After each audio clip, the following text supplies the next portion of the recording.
gotta get this out. It'll make me feel better.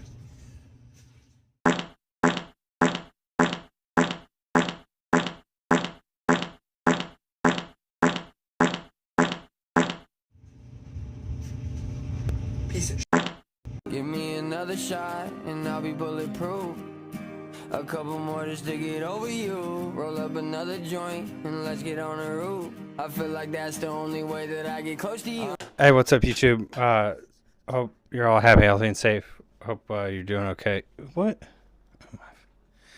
Such a weird kid. Okay, thanks, buddy. Love you too. Anyways, I just wanted to jump in here real quick before the video started. There's no video for the video because I lost the video. Because I had to do screen recording and then record the audio separately. It's a whole thing. I'm still stuck on my phone. Two apps can't access the same, or two apps can't access the microphone at the same time.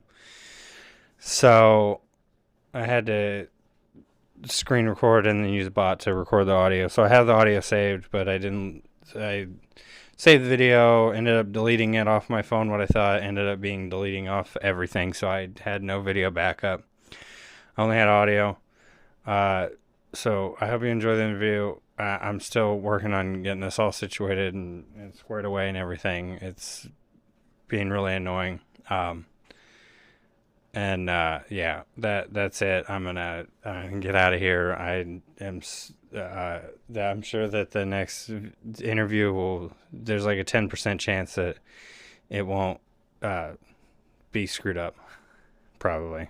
I'm sure everything will work great.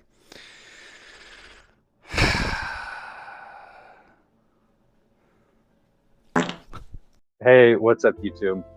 Here with another Pilot Talk. Here with SuprDlux, the president of Freestyle FPV. Yeah, the masked pilot.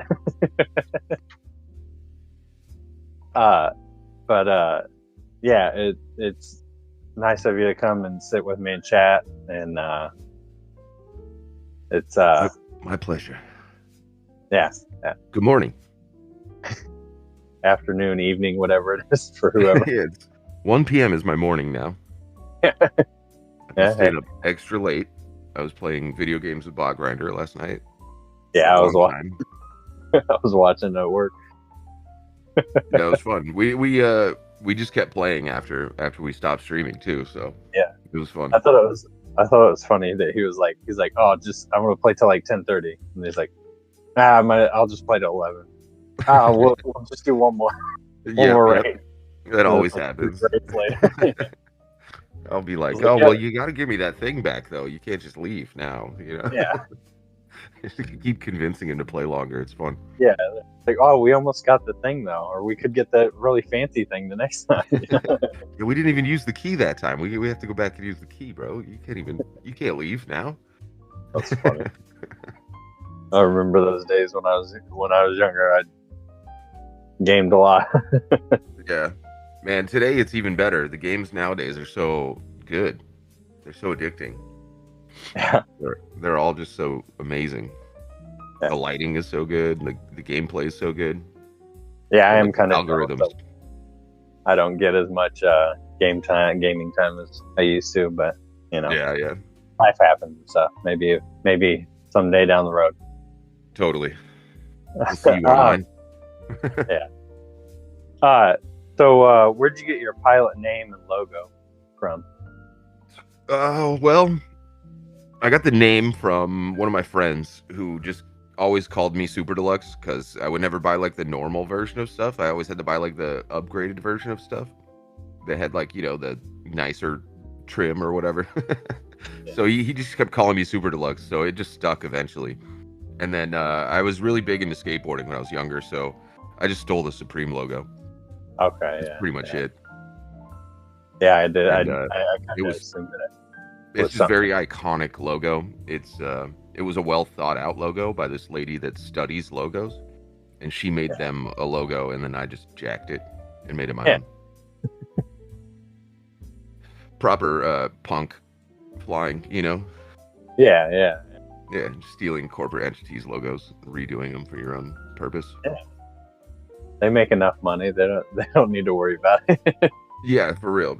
They're doing deals with like Louis Vuitton and shit. They don't care about me. How often do you fly IRL? Oh wow. Well, lately it hasn't been much, but man, let's see. Over the past like how many years I've been flying? 8 years or something like that, since like 2018, 2019, around there. So I probably flew during that whole thing, plus now at least 3 times a week. But lately I've just been having lots of problems with building drones. They just build like 4 drones and none of them freaking work right. Why? Software. It's not me, it's the software, honestly. Like, I just built this freshie. This thing won't even fly yet. Not sure why, but the ESC doesn't want to do it. This is like a special frame that you can't even get yet. It's just ridiculously durable. I can't wait to fly it. But I gotta figure out the ESC. The AM32, man, I wish BL Heli never quit. But I understand why they did. But AM32 is not as easy as it is, as BL Heli was. There's some kind of setting in there that I messed up. I've not had to deal with AM32 yet, luckily. Oh, you will eventually. Yeah, I know. Yep. And we're running out of BL Heli ESCs. And that version of BL Heli that they're putting on drones now, the 32.10 like beta version or whatever, like sucks balls. It's horrible. It's horrible. It cuts out motor 3 all the time. Huh. Yeah. We were at the FPV park last year, and I swear to God, motor 3 was going out on everybody's quads. It was crazy. So weird. Huh. Yeah, it's weird when you get together with a bunch of people that have a bunch of drones, and then you start seeing the problems surface and where they're coming from. It's mostly software. Yeah. It's crazy. Huh. Like, we need better software people at FPV. I feel like I'm gonna have to write the software. I'll make my own ESC configurator with blackjack hookers. I do like that though. But well, I mean, the BL Heli is that they have that ESC configurator, the online thing. It's so convenient. Yeah. AM32 has the same thing now too, but it's just a slightly different, you know. Yeah. But we're getting there. We're getting there again, eventually. Yeah. Unless Well, we make everything illegal again. Please don't do that. Yeah. Good Lord. I mean, even if they do, I feel like this administration is just, we're gonna do a bunch of crazy shit and then forget about 95% of it. Mm-hmm. Yeah. It's we're so just bad. A bunch of wild shit and then do like one thing. Yeah. The government has never invaded my hobbies as much as it's done in the past 4 years. It's so bad. It's so bad. They're starting to treat drones like guns. And it's almost like we need another amendment of the Constitution just for our fucking drones. Or add drones to the Second Amendment, you know? Like it's getting that bad. Thou shalt fly thine FPV as much as you want. Wherever. Yeah. We need like an Amendment 32 or something, you know? About drones. That would be... Yeah, that would be nice. It'd be super nice, but it's one of those freedoms that's kind of like overlooked right now. People are like, "Oh, look, this guy's flying his toy or whatever," and then you realize like it's a tool, like it's a useful tool, and then eventually it'll become a right, hopefully, to be able to fly a drone, because whatever they're doing right now is not working. It's not working. It's not going to prevent anything. It's not going to stop anything. It's just a problem. Yeah, I feel like they don't even know what they're doing right now. No, yeah, it's really bad. And like, everybody watching legally fly, blah, blah, blah, whatever. But, and for real though, like it's so stupid, and just fucking don't be stupid. Like, Yeah, I mean, just building a drone makes you aware of how dangerous it is. yeah, I mean, yeah. Like, you and you that, almost chop your fingers off a couple times while building a drone, right? Like, pretty much yeah, we've all almost done that. yeah. Like, we I know mean, how hard it hits. We've heard it hit things at fucking 80 miles an hour. We know how hard it hits. Like, we're aware of the dangers of a drone just by building it. You know what I mean? And we're even really like, good at self-policing each other.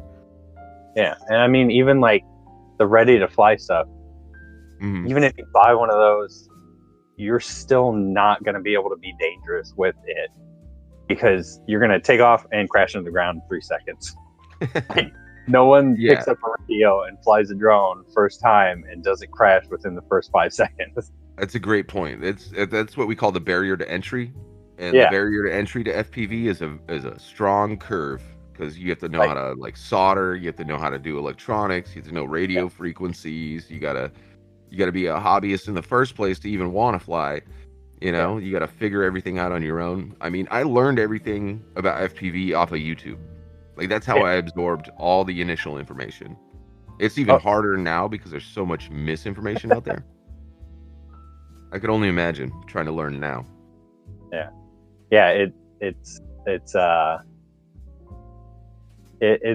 I can understand the like camera drone stuff that they did. I completely understand that. 100% Mhm. understand that because you can be dangerous with those. Like camera drones, super easy. Mhm. But the FPV side, you're not. You just can't. Like you can't grab a radio, grab a drone, and slap a battery on it, and hurt somebody. Yeah, even with the DJI drone, it's really hard. You have to know how to like turn off collision Yeah. control and like turn it into sport mode. And then even then, it's only like 250 grams. It's not going to hurt very much, you know? It's not going to be able to carry a strong payload at all. Maybe a water balloon at the most, you know? Like a lot of these platforms are preventatively safe. Like they prevent you from doing unsafe things. Yeah, And then you could build one that's not, but that requires the knowledge and know-how and expensive parts and all this shit. And then by the time you build it and everything, you're not going to want to crash it. You know what I mean? yeah, no, yeah. I built a drone for $2,000, and now I'm going to go crash it. Yeah, right. Find me Yeah. that person. That's just going to be a malicious person. Yeah. How often do you sim fly? Oh, the sim. You know, I haven't been in a while, but recently somebody asked me to train them on how to fly drones, and the number one thing I do is teach people how to land first. I Yeah. put them in the sim and I teach them how to land. That's it. I'm like, here's a little post. Try to land on that, and then come back in 2 hours. You know.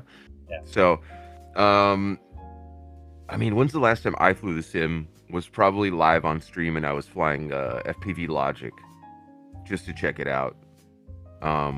The new sims are great, especially with like the Unreal 5 engine ones that are coming out with all the nice lighting and things like that. Oh man. Yeah, I wish I flew the sims more. I should schedule like once a week and do it on the live stream like once a week just to keep my skills up. Yeah. But I don't know. I feel like I peaked a long time ago, you know? I don't feel like I need any more skills. There haven't been any more developments in freestyle trickery, you know? Like there hasn't been any new tricks yet. Yeah. The last new trick I saw was called the booty spin, and I invented it, and no one even tried it. I haven't even seen anybody do it. I think I'm the only one that's done it. It's like an inverted trippy spin with your ass in the air, called the booty spin. And it's really hard to do because it's a momentum move. You literally have to have momentum to get all the way around the thing, but it's a lot of fun. I posted it in one of my videos. It's in one of my videos, but it's an extremely difficult trick because it's all momentum and you have to throw it in the right way to do it. But that's the last trick I ever saw got invented. All the rest of them were just combos. You know? That is true. Yeah, I haven't really seen anything new. Yeah, I got to go out there and figure out some new tricks and then release them on the world. Because the only thing that's left is like momentum tricks. Because we've already done all the axes of movements and named all those tricks and stuff. And we've done the combos and named all those. And there's only one thing left to do is momentum tricks. is like throwing yourself up through something, you know, that's almost impossible, and Yeah. just doing it with the right amount of momentum, and then naming it something. Yeah, I like seeing those tricks where they like throw your quad up through a gap and then laying back in the same gap. Yeah, those are fun. At the FPV park, there's a couple of those where you go up through a dunk and then like do a trick and then back down through the same dunk. It's freaking awesome. Yeah. That's where I've been doing most of my flying, is the Northwest FPV park. I've been saving it. I basically build my quads all year, and then we go and have the Northwest FPV park jam, and then crush all my quads, and then I go rebuild them. What's your caffeine choice? Ooh, caffeine choice. My primo choice is my Nespresso. I make Nespresso coffee every morning. I fucking love this thing. Oh my god, it's so good. But I also drink a lot of Red Bull too during the day. But Nespresso's of choice. It's so good. Oh my god, it's worth $2 a cup. When I was younger, I liked the smell of coffee, but like I tried it one time and was like, that's fucking nasty. Oh my god, hell no. Like, I'll never drink that shit. Now I'm older and everything, and now I'm like, oh yeah, I love coffee. Oh yeah. Yeah, my brother never got into it, and I still don't understand. And I'm like, how did you never drink coffee, you weirdo? Like, get out of my house. Yeah. I don't really as much now. I've kind of slowed down on my like caffeine stuff, but like, yeah, I still, a good cup of coffee, a little bit of creamer, I'm good. Oh man, I've been using that Chobani creamers recently. Holy shit, that's good. Yeah, it's like mostly natural ingredients. Oh my god. I always like when they come out with like the holiday creamers and the weird ones. The super weird ones, totally. You candy cane gingerbread enema. Yeah. Dude, every like around Christmas time or whatever, I always have to get like a peppermint mocha, iced latte or something. Like, yeah, there you go. It's a seasonal thing. Yeah, I have to have one a year at least. It's my little white girl for the year. Got to boof some pumpkin spice right in there. It's a good stuff. Yeah, pumpkin spice too, of course. I was always a big fan of pumpkins. I made pumpkin pie from scratches almost every year. Oh yeah. Yeah, we just go out to the patch and get some delicious pumpkins and cook them up. Oh my god, make some pumpkin pie cheesecake. That's just so good. You're now gonna go make some pumpkin pie cheesecake because you said. Oh yeah, it sounds so good. Send me pictures, please. Do you run pre-arm on your quads? Fuck no. No. No, I have a pre-flight checklist, so I never use a pre-arm. Okay. It gets in the way of disarming and rearming in the air, which I do a lot. It's called the gravy flick. You ever heard of the gravy flick? Named after old Gravy Leg back in the day, 2019. He invented this trick called the gravy flick, where you throw yourself in the air, disarm. It does a bunch of tricks, and then you rearm. And I still do that trick to this day. That trick is a lot of fun. And I also do a lot of perching and things like that too. And pre-arm gets in the way of that, like, real quick. Yeah. But the basic idea of pre-arm is to make it so the drone's a little bit safer, right? But it makes it more complicated as well. So I see the problem of complication and safety getting into a war with each other on the pre-arm type of thing. So I don't use it. What I do is I have a pre-flight checklist in my head. Yeah. And instead of letting my controller dangle from my lanyard all the time, whenever I'm not using my controller, I literally take it off my lanyard and set it down. And that's like a practice that I've done so many times because I have chopped my fingers. I have gotten scars on my fingers from props and shit like that. And I thought about using a pre-arm, and I was like, no, that's stupid, because of the complication and the safety thing mixing with each other. So I thought it out, and now I just use a pre-flight checklist. And then when I don't let my radio dangle or spin or anything like that, because that's where the danger is.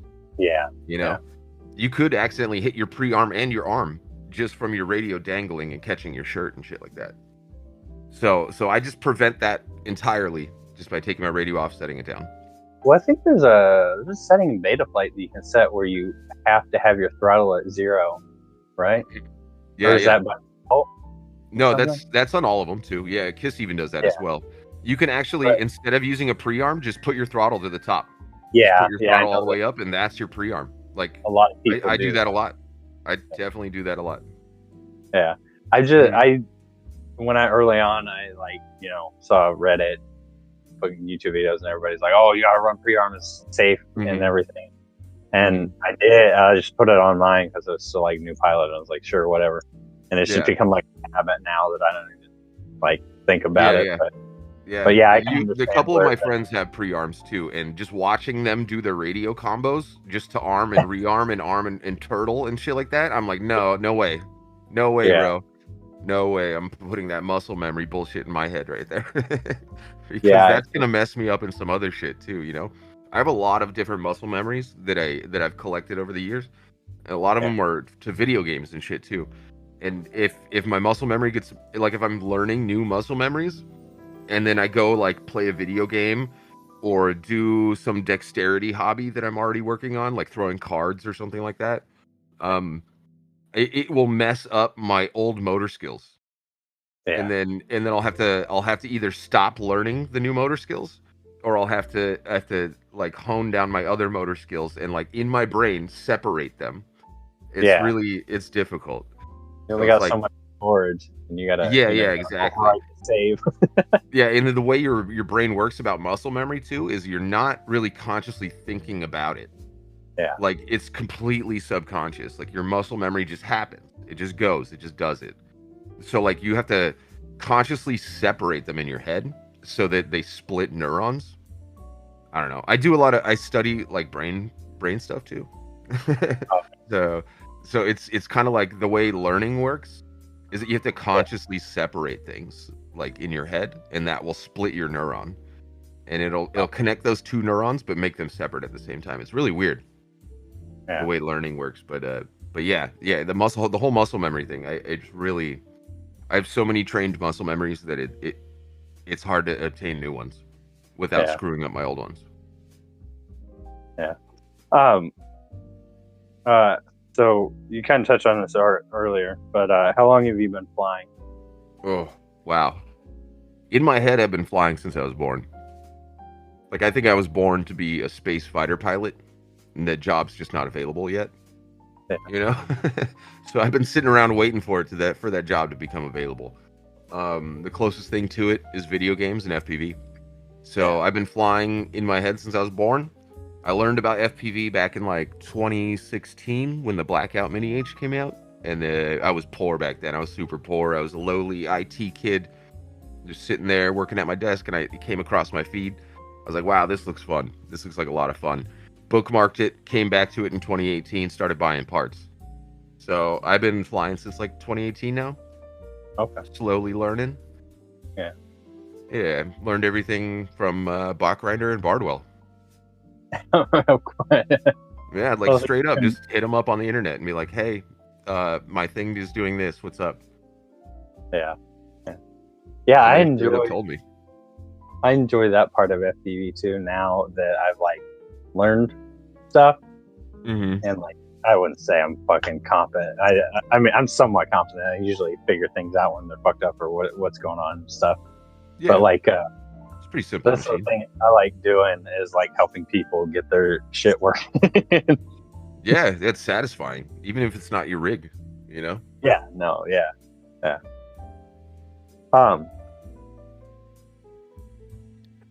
What is your current rig and setup? Oh, my current rig. I'm flying the Slatty style. That's what this one was. This is a Slatty style frame. Oh, okay. Built and manufactured in Slat's house. Still not available to the public yet, but this is my new rig. It's so light. It's so durable. It's the dude. He's just so well thought out. It's a good drone. It's a great frame. As far as electronics, I run a lot of TBS electronics. I use the Lucid ESCs. I use Kiss Ultra flight controllers. I try to use DJI Vistas for my video systems because they're just like the most durable VTX ever made.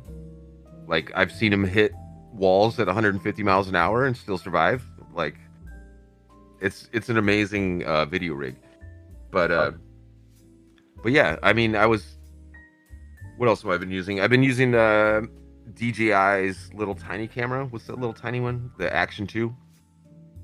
Oh yeah, Using that a lot. Yeah, that actually added a lot to freestyle, I think, because of the widest lens that they have on there. It just looked so good in freestyle. I don't know why, but I switched everything over to that camera. Got a nice little, like super small too, which is nice. Yeah, they're so much lighter. I think you lose like 80 grams durable or something compared to a GoPro. Durability, they're almost there. It's the metal case, which helps a lot, but yeah, I think I've crushed like 3 of them already. They just stopped working one day. As far as GoPros go, though, I mean, I've crushed like 40 or 50 GoPros. So, I mean, the record's pretty bad on my side. I've literally like pancaked GoPros. Yeah, I've killed 2 GoPros so far. Damn, that's pretty good numbers actually. That's pretty good numbers. I don't fly. I don't fly hard. I don't think. Oh yeah, I try to do crazy shit when I fly. That's my downfall, though. I'm just always trying to push it. You know, I'm always trying to get something crazier. My main thing is like if I had more money to throw at the hobby, I probably would be like that. But I just don't. Man, yeah. Believe me, man. I'll go mow lawns down the street, up and down the street to get parts. You know. I don't even care anymore. I'm like, I need this part. We need this amount of money. Let's go to work. Like, let's go out there and sell some weed or mow some lawns or fucking get some shit done, you know? Like, I don't give a shit. I'll do any job under the sun just to get my parts in, you know?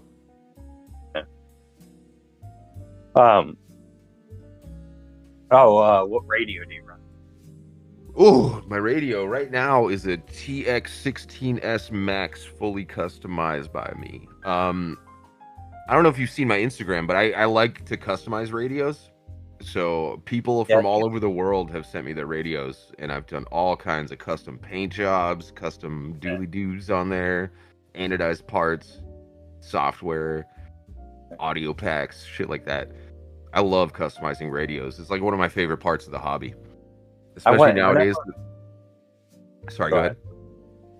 I was just saying, whenever I'm not lazy, I want to like hydro dip my boxer, the shell for it, just to make it cool. That would be cool.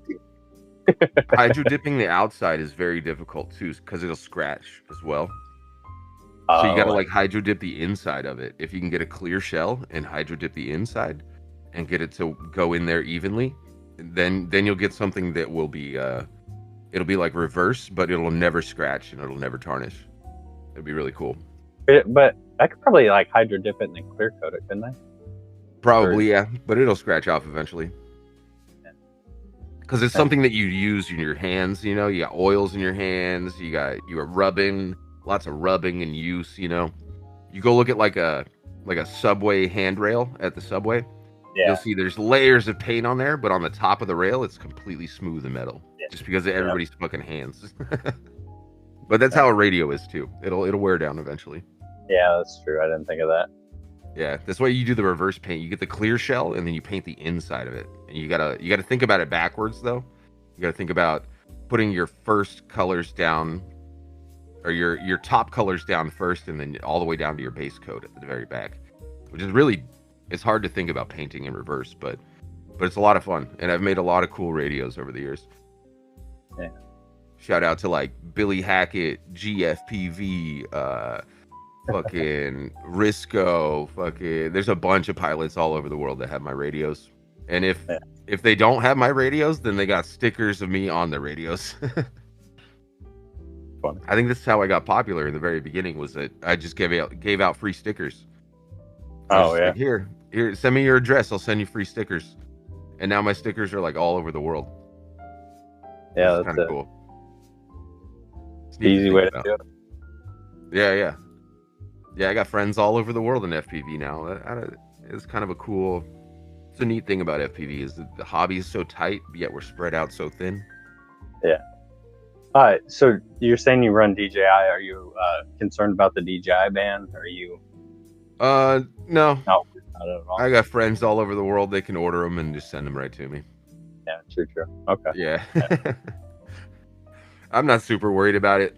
You know what? They didn't even do the security audit or whatever. They were supposed to do a security audit on it before they banned it to determine whether or not they could ban it, and they just didn't do it. They were lazy and then just banned it anyways. Yeah. So that's just laziness. They'll have to audit it eventually. That's what. And then they'll realize, hey, this isn't. It's just sending video to a pair of goggles. Like it's not sending GPS data anywhere. Like it's not reporting back to DJI and letting them see through every drone or some shit by some master controller sitting there like, ooh, I see all the drone stuff. Yeah. Like that's their paranoia of the government, you know? I And they don't didn't even know bother to look into it, which is the craziest part. The thing is I don't even think they believe the shit that they're like afraid of.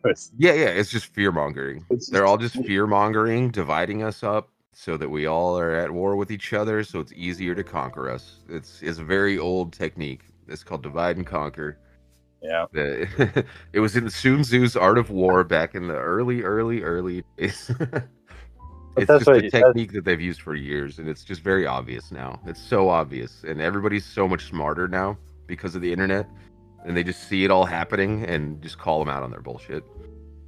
Yeah, I like that. Not to, I hate getting political, but the fucking shit in Minneapolis, I love that. Like the bullshit they were trying to sling, and like they just got called out so hard on it by literally the entire world. Yeah, that poor guy. That was so stupid. Yeah, that poor. Yeah, I just love that there were there was like 70 different camera angles that show how full of fucking shit they were. yeah, it's kind of crazy right now. Unfortunately. Yeah. So, next question: do you prefer whoops or 5-inch?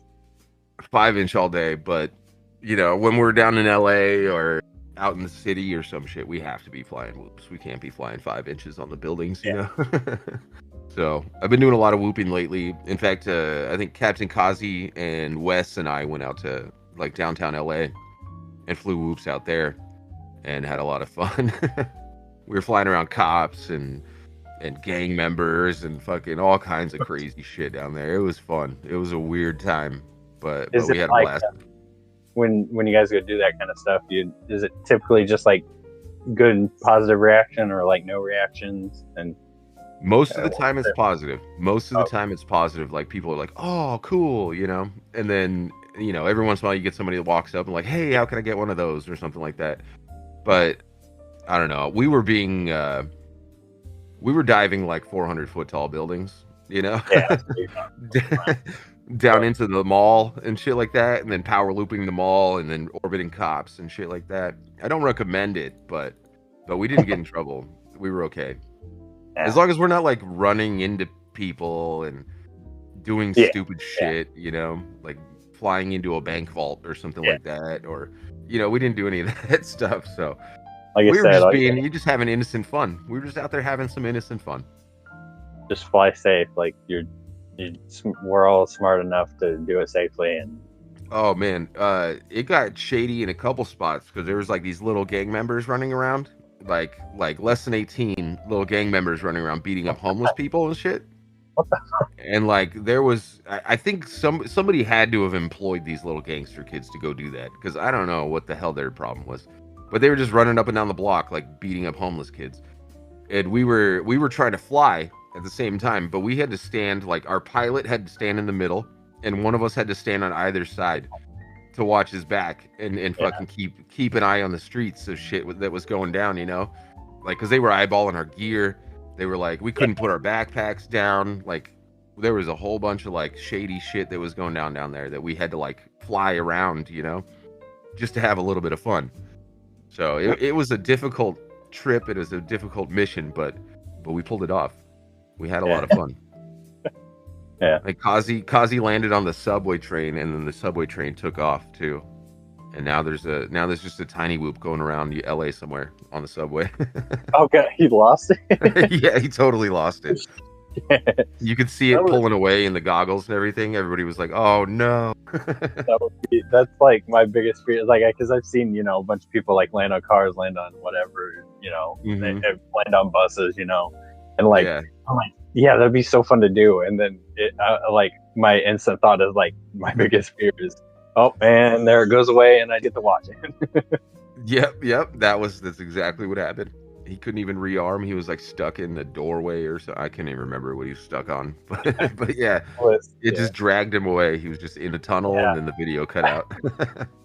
That's a funny story. So I bought what is it, Latin now? Probably like 2 years ago. I had a Meteor 75 or Meteor 65 Pro or something.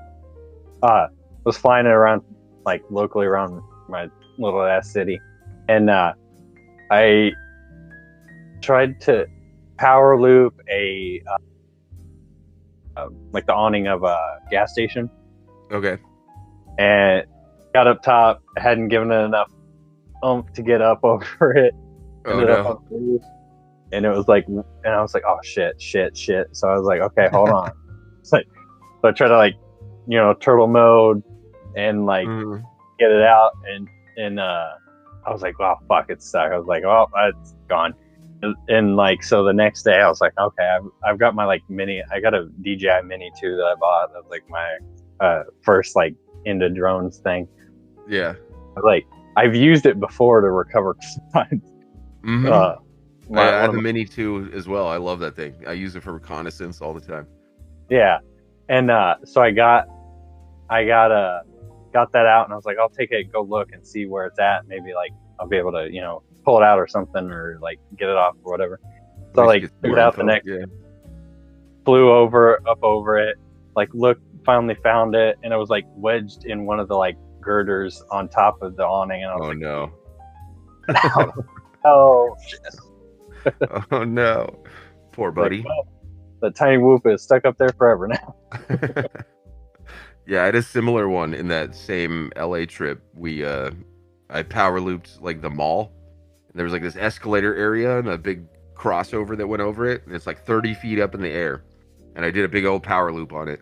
There's security guys at the bottom, so we were calling it the Forbidden Power Loop.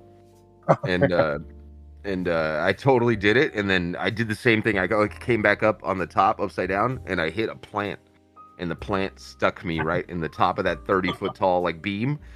So like live on Instagram, I had to run out there and grab the quad. It wasn't even my quad; it was Kazi's quad. He was like letting me fly it, so I couldn't leave it. So I had to run and jump off top of this like 30-foot tall thing, and hopefully the cops weren't going to catch me or yell at me or whatever.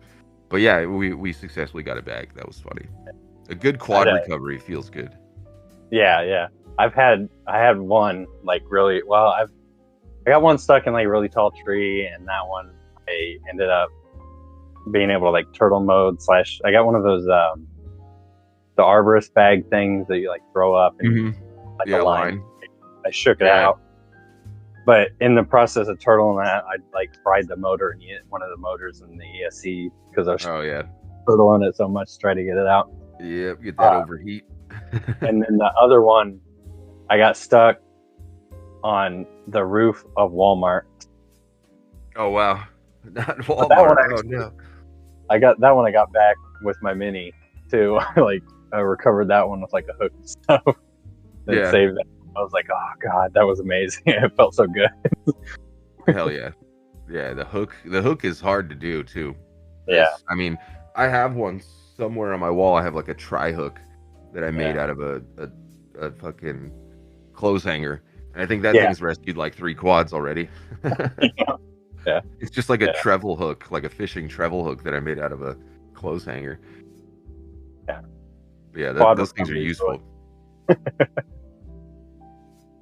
Yeah, just that dangle hook. Yeah, that's how I got that. That's my quad of mine out. Heck yeah! Yeah. I was because it was when I like first started and all I had was like a Baby 8. That's what I started on. Yeah, that's a good one. Yeah, and it was my only quad, and it like got stuck up there, and it blew one of the props off, so that's why I couldn't like get back out. Oh yeah. Did you not put the screws in the props? No, those were the friction fit ones. They're just like yeah. the With post. no screw. So yeah, they would just burn off and fly off. Yeah, yep. Yeah. That's what happened, and I was like, but yeah, I was able to for that one, thankfully, because I was like, fuck. I was like, I don't relate. I was like, that's my only quad. Damn it. Yeah, exactly. Oops. But yeah, it made for a nice, exciting quad recovery when I actually got it. So hell yeah. So how were you introduced to FPV? Oh wow, how was it introduced? It was through an RSS feed called Y Combinator News. It was like a hacker news feed. And then when that Blackout Mini H came out, it was just on there randomly. And I was always watching that feed as an IT guy just to make sure that I was up to date on all the latest threats and shit like that. And the FPV thing popped up in the feed. I was like, what the hell is this? And I just like watched a couple videos on the Blackout Mini H. I think I watched like Mr. Steel and somebody else fly the Blackout Mini H. And I was like, dude, this is so cool. This is so fucking cool. And I was just stoked about it. But I couldn't afford it at the time. I looked into parts or whatever. I was like, goggles are $700. Oh, let me redo my camera. Oh, good. Yeah, the camera cuts out like every 15 minutes. Yeah. Good old Canon. There we go. But yeah, so I looked into goggles. They were like $700, and I was like, oh, I can't do this hobby right now. I'm broke as hell. And then like a few years later, 2018 came around, and I came into a little bit of money, and I started flying FPV. I just started learning. Me, my laptop, and the Bot Grinder live stream, I think is what it was. Yeah. Got a weird question, not related to drones at all. Yeah? What was I like these. What was your favorite childhood cartoon? Ooh, childhood cartoon. See, as a child, I watched a fuckload of cartoons. Lots of WB, lots of Disney. I wasn't really into Disney, but they forced us to watch it. But I'd have to say something like mid-childhood cartoons, like Ren and Stimpy, or Aeon Flux, or what was the other one? The Head, the Tick, like stuff like that was really cool. They were like, they broke out of regular cartoons from what you thought it was as a child. Was like, oh, like these are like lovey-dovey little like cartoons, show lesson type of thing, to like a grittier, like more sci-fi, more adult style cartoon on MTV back then. But yeah, those were good. Those were really good. I'm surprised they showed like Ren and Stimpy on Nickelodeon and shit like that. Yeah, because it was pretty nasty. Yeah, nowadays would not fly at all. Yeah, right. Yeah, I thought about that recently. I was like, wait, Ren and Stimpy was on Nickelodeon? That's kind of weird. Yeah. Tons of cartoons. I watched a lot of classic anime, like Akira, Ghost in the Shell, things like that too. Like I got into those when I was younger, actually, from like art stuff, and we watched like art films, and a lot of them were like Japanese style animation. They were really cool. Actually, still influence me to this day. Did you ever watch Dot Hack, the anime Dot Hack? What's that one? It's like they play a video game. They play an RPG game. Like, and it's just like them in the RPG game. It's pretty cool. There's like 7 different like series, like different not really, I don't think necessarily spin-offs, but like there's like Dot Hack, and then they've got like I said, 7 different like kind of spin-offs or different storylines. Yeah, it's Bandai. I'm looking it up. It's Bandai Namco. Yeah, that one. Yeah, they had a bunch of video games too. Yeah, that was the other thing that was like, it was really cool. Yeah, that looks cool. I'm gonna check that out. Thank you. Then, no, the other one. What was the other one? Oh, Sword Art Online. That's a more newish or one kind of. Oh yeah, I never watched that one. Was it good? I love Sword Art Online. Yeah, it's so Yeah. good. Yeah, it's like All right. it's like VR, but they get stuck in VR and they're stuck in the game world. They had to figure out how to get out because if they die in the game, you die in real life. You know, the kind of thing. That one's really good. Yeah, I was definitely like a big Toonami kid. So like if it was Toonami early 2000s, I probably watched it. Yeah, Toonami was great. Dude, I had Inuyasha was like massive. Like I was super into Inuyasha. Yeah. That one was really good. I do the whole like I had my own TV, you know, or my parents got me like my own TV, but like I was like raised Christian, but not like, I don't know, like not super Jesus-y Christian, but like pretty heavily Christian. And so like they kind of weren't into like they kind of monitored what I watched and stuff, so they kind of didn't like the later stuff on like Cartoon Network, Toonami and stuff. So I would have to do the whole like watch a little bit of it, but have the remote ready to flip to a different channel. Swap it back over. Yeah, hit that swap channel button. That's funny. So I think that's what kind of made me so interested in it, because like it was something I wasn't like. I was like, oh, I'm getting mad. Yeah, forbidden fruit. Yeah, it's the tastiest fruit. It's forbidden. Like Gundam was another big one that I really enjoyed. Yeah, Gundam was cool. I like the giant mechs. The mechs are cool as fuck.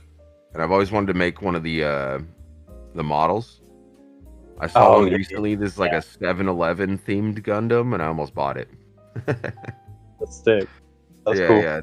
They have a little Japanese store down the street from my house here, and they have a ton of like little Gundam models. And one of them was 7-Eleven, and I was like, dude, I really want that. He was like, yeah, it's like $150. I was like, ah. I'll go mow more lawns, I guess. That's funny. Yeah. Oh, what was your first job you ever had? Wow, first job I ever had, probably mowing the lawn. Okay. Not gonna lie, mowing the lawn for my dad. Yeah, probably that, or building Harleys with my dad, working on cars. What else? What did I first get paid to do? I worked at a grocery store one time. I think that was my first job. I was like 15. I worked at a grocery store restocking like water and bread and beer. And I would just sit in the freezer and fall asleep. It was nice. That's funny. I would literally just make a bed out of all the beer boxes and just like lay in it. It was great. Make like a throne. Yeah. Just a beer bed, and then I make a wall around it too. So like if they went in there, they couldn't even see me, and then I just lay in there, and I'd sleep on the job for like 2 hours. Hey. Yeah, it was pretty cush. It was nice. It was like right after the first like grocery store strike, like back in the day when we were kids, you know. So it was like right after that, and they had just started paying us, you know, whatever. Yeah. But they were like, now you have to join the union. You have to be part of the union to even work here. I was like, nope, not gonna do it. Y'all trying to take my fucking 20% of my check. I'm 15 years old. Like, get the fuck out of my face. I don't need to be part of the union. So I think I only worked there for like the 90-day probationary period or whatever. Oh, okay, yeah. I think that was probably my first like real job on paper. Yeah. Next question: who are a few of your favorite pilots? Favorite pilots? I know this to everybody, and they always are like, "What the fuck?" But like, just admit, you know, you don't have to name every single one. I like, we all know that there's like shit tons of pilots that are really amazing. I just like knowing the top. We got Phoenix, we got Tyne, we got Nils Vo, we got Plume, we got GFPV, we got Goons, we got Jevin, we got PDev and ATEC. These are some of my favorite pilots that I like watching fly, and I like them as a person as well. They're really good people, and they fly really well, and they're there to have fun. Yeah. And that's what I enjoy. Yeah, I've heard a lot of, like, quite a few of my interviews have mentioned Phoenix. Phoenix, yeah. Oh my God, great dude. One of the best European pilots out there. He's Yeah. amazing. Phoenix, Nilsvo, and Oplume have the Europe down. This is nut, like insane, getting crazy. Yeah, they're Crazy. very good. Very, very precise pilots. They know what they're doing. They've been doing it a long time, and they have a very specific type of build that they use, and it just translates to camera so well. Yeah, that's funny. They're crazy. Yeah, it's so good. A lot of newer tricks have come out of that side of Europe from those three guys, because they're just doing shit every day. Like, I see videos from those guys a lot. I haven't seen any videos from Oplume in a minute, but Phoenix and Nilsvo, those guys are going at it like almost every day. It seems like the UK's got like cooler bandos than we do. Oh wow, yeah, they have a lot more history than we do. You know, like they've been around longer. They've had their industrial revolution was a lot different from ours, so they get a lot different bandos. Yeah. So, like a lot of our bandos, we never realized, but a lot of them are from the industrial revolution and the train tracks and shit. Yeah. Like Yeah. a lot of them are just right locally on the train tracks, and they were some type of industry that is just gone now. I've got And, one that's near me. That's like I don't even know what it was. I mean, I guess it was probably like an old grain mill or some like seed mill or something. Because Okay. it's just got like a big like garage, like, well, not even garage, like a pretty large size warehouse area, and then like on the end of it is just a giant column that goes up probably. It's some kind of silo. Yeah. Well, Yeah. it's like a silo. It's just like rectangle too, which makes it even weirder. Like, I don't know. Huh. I don't know. My assumption is like some kind of grain mill or something like that. I don't know. Interesting. Yeah. Yeah, you could always look them up online. I remember back in the day when we were skateboarding a lot, we were teenagers, we'd go to places like that and we'd look them up too, and we'd figure out, you know, who the architect was and what it was used for, why it was closed down, shit like that. And a lot of that, I did that too with the graffiti community. We'd do stuff like that too. We'd figure out, you know, where we're painting and why, and why that place is shut down and why it's so chill now and stuff like that. So we had a little bit of history before we go, you know. Yeah, I know back in the day somebody tried to make like a bando sharing app, like, you know, like a maps, but had like bando spots. I wish that it like flushed out more, like there was one where there kind of like, is, and we're kind of working on it right now. It's called EcoCorp. Have you heard of EcoCorp? No, I have not. No. Okay, the Northwest group is working with this one guy who's making an app to do just that, basically, and it's called EcoCorp, ECHO Corp, and we're slowly working on it. There's a Discord that we're in, and we're gonna try to add everything to it. I'm not the project leader or anything like that, but I'm there to help, basically. So try to check out EcoCorp. Yeah, I think it'd be cool to be able to, like, you know, draw pins and stuff, like where their bando stuff fly and everything. It's like, definitely, I've seen a lot of local groups do it in Google Earth. You can actually have like a collection of pins in Google Earth now, and a lot of local groups will have their own like collection of pins. And then I think what EcoCorp wants to do is take all those collections of pins from the different communities and make it central. Yeah, but then there's also a problem there too of exposure. Like, who's going to have the app and who's going to be able to go to those places now and discover these new places, you know? My thought was, though, like, it would be cool if you could, like, set a, like, say you find a spot or whatever, and you can, you know, choose whether you want it to be private or like public. Publish it to the public or whatever, and then like, you know, you can invite certain people to know that location or something, you know. Yeah, that would be cool. That would be cool. Then some like fine granular control over the. Because I know people are like, oh, well, I don't want to share my spots because they'll get blown up, and then everybody will fly, and cops will come and whatever. Yeah, and I know that's a bigger and bigger problem nowadays, especially on the East Coast. There's a lot, because of the population density. There's a lot of spots that get overrun and stuff like that. Even like the Trinity bandos, some people get territorial over that. Like I've heard, but you know, That's just a problem that we all have to work through. Don't be territorial about your bandos, people. Stop being territorial about your bandos. Just be safe. And like I kind of I kind of understand it, but like I guess the people that are being assholes about it, just don't like fuck with. If you go to a spot to fly, be respectful. Yeah. There's some general best practices, and the people who bogart the spots probably don't go by all those practices. Yeah.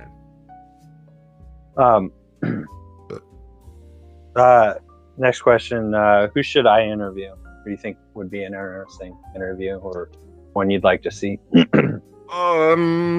Well, I could get you hooked up with a bunch of different people. I could get you hooked up with like PDev, ATEC, Eric, the guy who runs the FPV park up there. I could get you Bachrinder, Zorro. You said Matty Blunts recognized me? Hey, Matty Blunts. Yeah. I love Matty Blunts. He's my boy. We've been on a FPV team called Team Outhouse for like almost 10 years now. Yeah. It's like me, Matty Blunts, Bachrinder, and Zorro. And we've called it Team Outhouse for so long. He was he's the last interview that I just posted was with him. Yeah. Heck yeah, I still gotta go watch that one. He's a good dude. I love Matty. Yeah, he was cool. I can hook you up with a bunch of different pilots that you can interview. No problem, man.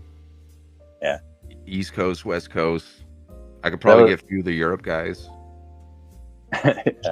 Yeah, I could probably get you Bubby if you want Bubby. Early on.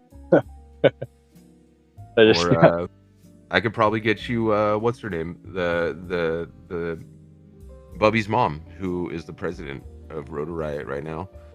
Or we could go the other direction. I could get you like Bardwell. He's a good guy. He does great interviews. Yeah. I don't know. I was still like nervous about doing some of the big names, Yeah, but that's what makes it exciting, Yeah. But you just let me know when, and I'll get you their numbers, no problem. Yeah, I definitely want to do Bot Grinder at some point. Yeah, for sure. He was, I wouldn't say he's the first kind of pilot that I saw FPV wise, but he was the first one where I was like on his stuff, like, as soon as I'd be on watching it, make sure I watch everything. Yeah, he's super relatable. Like, out of everybody on YouTube back then that was flying drones, he was the most relatable person. Like, it was just, that's why he got so popular so quick, is because he was just real as fuck. He was just him, And it translated through camera, and it really helped. And then I became his friend, and he's the same guy on camera that he is off camera, which is really cool. Yeah, that's the thing that I feel like is maybe not exclusive to our niche, but I feel like is more prevalent in our niche, is like what you see on camera is usually how the person is in real life. Yeah, the authenticity. Yeah. That realness. Definitely. And I like that because it just makes you, feel. Yeah, definitely. It definitely makes for a more entertaining video and like something more relatable, and it makes you want to watch again too, you know? That's the biggest thing, especially about YouTube. When Bot Grinder said he was gonna stop doing the live streams and stuff, I was like upset. I was like, damn, that fucking sucks. I was always enjoyed watching. Yeah, it was a great meeting spot every Friday night. Well, it was like, because I would even that one little stint there was like Spider Sugar, then Bot Grinder, than you, and I would like just hop between once one got done. Totally. Nice. Yeah, I kind of stopped doing FPV live streams. I kind of just do what I want now. I kind of gave up on satisfying everybody and I just live for me now. If I feel like streaming, I'll jump on and start streaming. I feel like I'm going to be streaming a lot more this year, but probably more video games than FPV. But I'll probably do a bunch of FPV streams too. I'll probably sit here, and I'm slowly getting all my gear back working and shit since my server went down. I'm getting all my cameras plugged into this computer and getting everything all back and organized. But But yeah, I mean, I got tons of FPV shit to work on. I might do it on Yeah. camera. I might not. Depends on how I feel that day, I guess. And then the final thing I had was just anything you want to plug. Anything I want to plug? Yeah. Go to my website, SuprDlux.fpv.com. Go to my Patreon, patreon.com/SuprDlux, and help me out, and I'll help you out. If you guys need help with quads, you guys need help with drones, you want to know how to fly, you want to know how to fly better, you come see me. You DM me. You guys have a problem with the FPV community, you hit up your president of Freestyle FPV. That's me. I will help you. And we will solve the problems together. We will all get through this. Okay. And that's it. That's all I want to plug. Oh, I got actually one final question, just because it's like that itching question. What's go the story behind the mask? I don't know if you've ever talked about it, and I just haven't seen it. Yeah. So I was injured when I was a child in a propeller incident, and my face is just a giant mess. No, I'm kidding. Okay. I'm a big fan of anonymity, and I want my private life to stay private. And if you see me in real life and you want to fly with me, I probably won't be wearing the mask unless there's a camera on. But I as long as I'm on the internet, I'm gonna be wearing the mask. Okay. Yeah. And it allows me to serve the people of FPV better. It allows me to be a better character. It allows me to be a lot of things. Yeah. It's kind of grown on me and with me, so it's just continuing to do so. At this point, it's kind of like a staple, you know. I mean, like you're probably if you were on camera without it, I don't think anybody would know who the fuck you were. You know? No, yeah, I've walked around FPV events without the mask on, and nobody has any idea who I am. That way, I love it like that.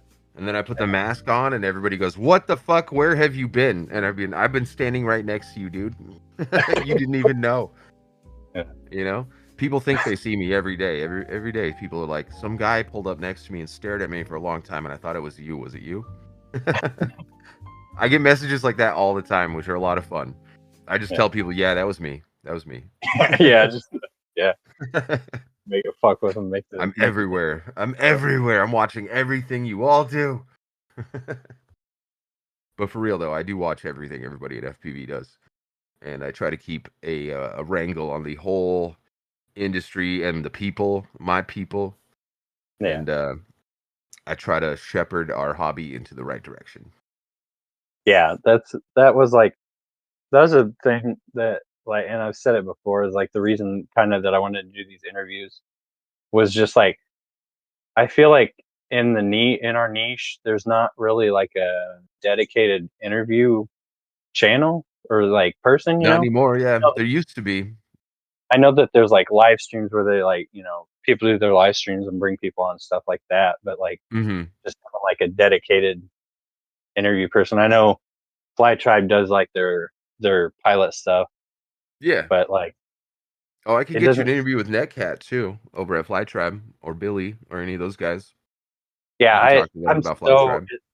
It sucks that they're like not printing anymore, or like not doing like the monthly release stuff. Yeah, you should sit down with him and talk to him about it. It would be a cool interview, I think, to sit down with Netcat and talk to him about the whole Fly Tribe stuff. I think it'd be cool and insightful for everybody to know. Yeah, but because I've talked to him personally about all of it, so I know what's going on too. But it'd be cool for him to be able to talk to everybody. I like get it, because I'm sure that is just a fucking nightmare to like all the legit shit for that. I'm sure is like paper is expensive, man. Yeah, it's so hard to build a magazine in this type of year. You know? Yeah, but it's like I like that when they first like dropped it. I paid for it for a while, like the physical shit, because I liked it for like a while. Because it felt like those old skate mags, you know, and I loved exactly skate mags, and that was like the cool shit for me. Yeah, so, totally.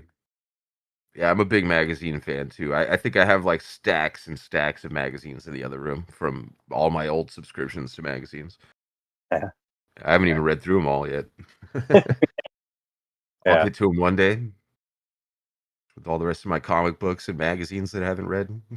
Oh yeah, I've got like I don't have a lot. I've got like a tote full of of comic books that I've read. You know, Hell some here yeah. and there. Hell yeah. Yeah, I just put all my new ones in my uh the table in my living room now. So now I just pull them out and read them real quick while I'm there. But yeah, good shit, man. We could always talk, I could definitely get you an interview with Netcat and Fly Tribe, and you could talk to him about that whole thing. Yeah, It'd be interesting to know all the behind the scenes questions and stuff like that. yeah, yeah, yeah. Hell yeah. It's been like super fun doing these interviews. I was like, I was so fucking scared to the do the first one with Spider Sugar, but he was like super chill about it and everything. And Yeah, yeah. That's what you'll find everybody's super chill. We've all been through the same scenarios before. We all understand it anyways. So yeah, yeah. yeah, I but mean, I it's just, good that you get nervous about it because it makes it show that it's important to you, you know? yeah, yeah, But yeah, but at the same time, like we're all super chill anyways, so it comes out fucking great, you know? Like yeah, yeah. I'm stoked It's for it. been super cool. It's like because just like I've reached out to like people that like I've reached out to vegans Yeah. uh to like do an interview with him, and I was like, he ain't gonna fucking message me back. Like he's busy and whatever, blah blah. Blah. I'm just some random guy. But he Yeah. like messaged me back like the day later and was like, "Yeah, dude, that'd be awesome." And I was like, What the fuck? Okay." Hell yeah. Hell yeah. No, interviews are awesome, dude. Interviews make the pilot feel like they're going somewhere too, you know? That's why I think they accept them so easily. You Yeah, know, like they're like, "Oh, these people want to interview me. Like that's an opportunity that I should jump on," type of thing. So I think yeah, that helps too. You should also like utilize that to your advantage as well. yeah, yeah. I just that like I just enjoy learning about people's lives. You know, talking to with them and stuff like that. And I've just always enjoyed doing that. So it's like I can Hell combine yeah. that with me. So it's like fun to been fun. It's been like super fun. It's Hell always yeah. still like get nervous, you know, before I like No, it's good. want to. But then like I start talking with people, and then like they're chill and everything's chill, and then like it Hmm. just flows nice and easy and super fun. Yeah, definitely. I've Yeah. like I'm actually like banging out 3 interviews this weekend, which Hell is good. yeah. That's what I'm talking about. Get them all done, and then you just sit there and edit for a week or two or whatever. You know, Yeah, I throw them out there. Send got me a a list link when for it. you put this one out too. Yeah, the kind of my kind of idea is that I'll shoot them and then spend like a day or two editing, Hmm. um, which I try to not do a whole lot. I kind of just try to leave it raw and just Yeah. like put the questions on the screen just so people can kind of keep an eye or kind of keep Yeah. cohesive, Yeah. know Some what's going visual on. Well, stuff is good for retention as well. yeah, Reading anything on a screen is good for retention. a lot of flashing lights and stuff. And no, Yeah. no, no. Give us a little Uh, spinny thing in the bottom so we can spin it, you know, yeah, make it a uh, toy for us. yeah. But no, but the idea is like to record them, spend a couple days editing them, and then I want to like post. I post them unlisted, and then just share the link with whoever I interviewed with, just so they can kind of look Go over it. through it. Yeah. Cool. Um, but yeah, so I just got done with Shorty earlier today, Shorty OG, Oh, nice. and Hell he was yeah. fun. We pretty much just shit talk rotor right in the Nice, nice, government. nice. Yeah, they're pretty much the same thing now. With Donald Trump Jr. as the major investor of unusual machines, it's kind of a problem. Kind of a conflict of interest, if you ask me. But that's what like that's the unfortunate thing is because I like when I first got into it, they were another big one that I like enjoyed watching their videos and stuff, Hmm. Totally. like all the Yeah, and a drama lot of shit. my friends fly for Rotorite too. So like, Yeah, and like that's I the have to thing be is like careful. I don't hate the pilots. I hate Yeah, the company exactly. decisions that the company made. Yeah, and it's not even Rotor Riot that's making those decisions, you know, it's Yeah, Unusual Machines that's doing all that yeah, shit. So, yeah, yeah. And they're completely separate entities and everything too. I don't even think they're both under Red Cat anymore. I think it's like it's they separated or something like that. 'Cause I was talking yeah, to Bubby about it and like they have nothing to do with each other anymore. Oh, okay, yeah. Is what he said. Right. So Yeah.